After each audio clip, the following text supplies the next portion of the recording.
Hello guys, Avid Thinker here, and today I'm going to be covering a topic that I feel is very important when it comes to worldview. And this is the topic of why humans are so unique. And by that, I mean in the sense that why we are so different from animals. Many materialists seek to reduce the human to simply the cells that compose the body, rather than correctly assessing man's ontological worth. I believe that this is a flawed interpretation for the reasons I will lay out later in this episode. Additionally, this is a completely unintentional rebuttal of the moral veganism argument. In other words, I believe that killing an animal is not murder. So let's dive into it. The first thing that makes humans so unique from animals is our concept to think abstractly.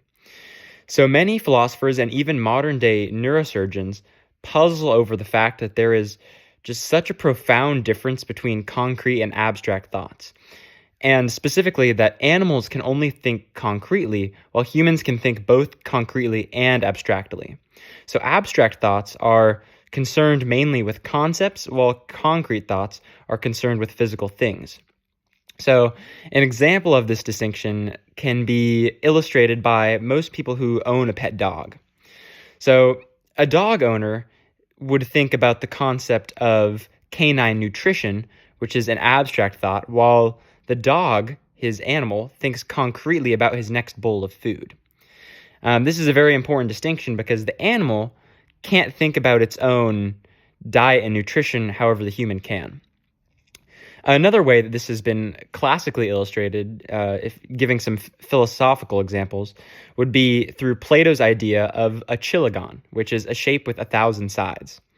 So it's basically a shape which is impossible for someone to imagine because you can't form a clear picture of what it is in your mind. But one can easily comprehend it abstractly by its definition. Despite the fact that you have probably never ever seen a chilagon in your life, you still somehow, without having seen it, understand what it is. So this is a trait that's uniquely human because animals are concerned mainly with things and emotions. They can't understand what democracy is any more than they can understand the concept of time.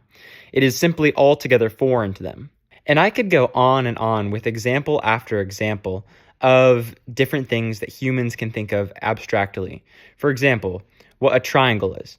An animal may see a triangle and see that it has 3 sides, but a human can abstractly know that it has 3 angles that total 180 degrees.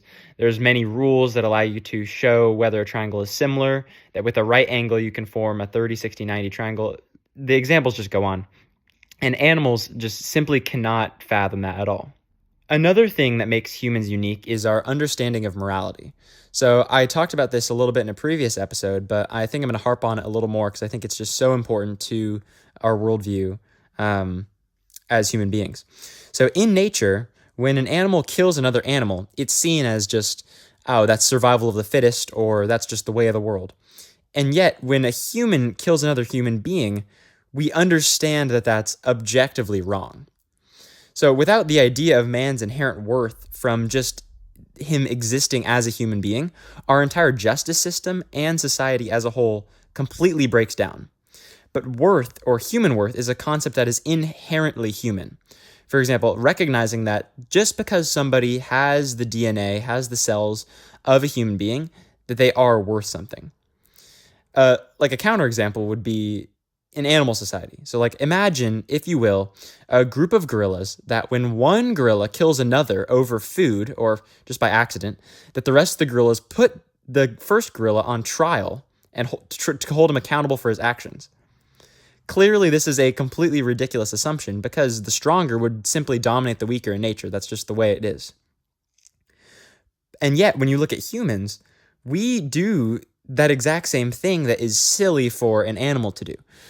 If someone murders another person, we would say, oh, that's wrong. They deserve to be held accountable, and we are going to put them before a jury of their peers with a judge to decide the ultimate fate of this person. Additionally, many of our beliefs and actions actually go contrary to the way of nature. For example, we have compassion on the weak. We give money to the poor.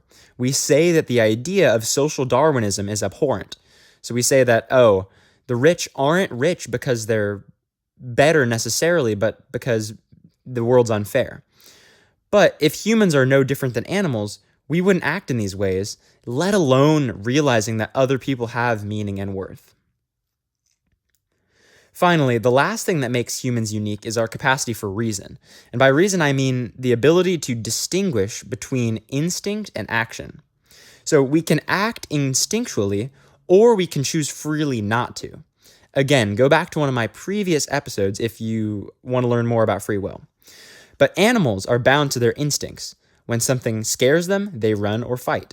When they are hungry, they eat. When they are tired, they sleep. There is something that's almost predictable about them. However, humans are very different because we are constantly bombarded with choices. Whenever you walk into a situation, suppose you're afraid, you can act on your fear and run away from the situation, or you can face your fear and be brave and stand up to whatever you think is wrong. Animals can't do that. They have to act on their fear no matter what.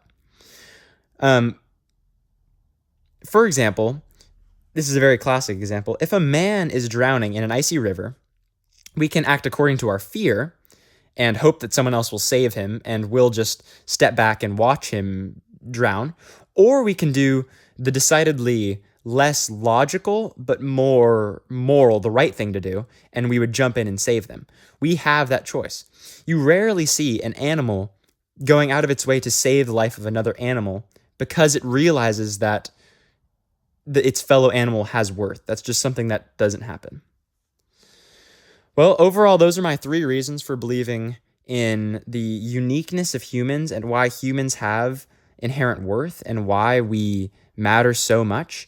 Because on the most basic level, we can think in a way that animals simply can't. And I think that's because as a Christian, I believe we're made in the image of God.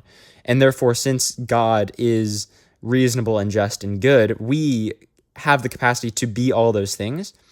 However, morality is choosing not to live in accordance with that. So even though we have the ability to be good and act good and think abstractly in accordance with what God has set out for us, we can also choose to steal or murder or kill, which we understand is wrong, because we compare those actions to the standard, the objective standard of a just God.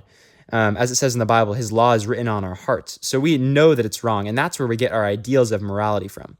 We don't get it from society. Many will argue that morals just come from society and that we just do what's right for society. But if our society says murder's wrong, that doesn't make murder wrong. We know that murder's wrong no matter what society says. For example, if we looked at specific societies, what made Hitler's society in Nazi Germany any worse than our society? If societies are what decide what's right and wrong, we can't judge Hitler. We can't say that what Hitler did was wrong any more than we can judge him for the color of his hair, as C.S. Lewis says. And finally, I think that the last thing that makes humans unique is just our capacity for reason and being able to choose, have free will to choose between multiple different courses of action in comparison with animals who can't. And all in all, if you go into a zoo, you will be able to see the inherent difference between animals and humans in just the same way. And when we equate animals to human beings or human beings to animals, we understand that that's dehumanizing to the person in either way. Well, thank you for listening, everybody. I hope you have a absolutely blessed February, and I'll see you in the next video, which will probably be about AI ethics or a similar topic. And I'm hoping to be able to get a fellow, another person to help me out with the podcast, to just really do a deep dive into it, especially with how AI impacts our entire school system just as a whole. Thank you, everybody. Avid Thinker out.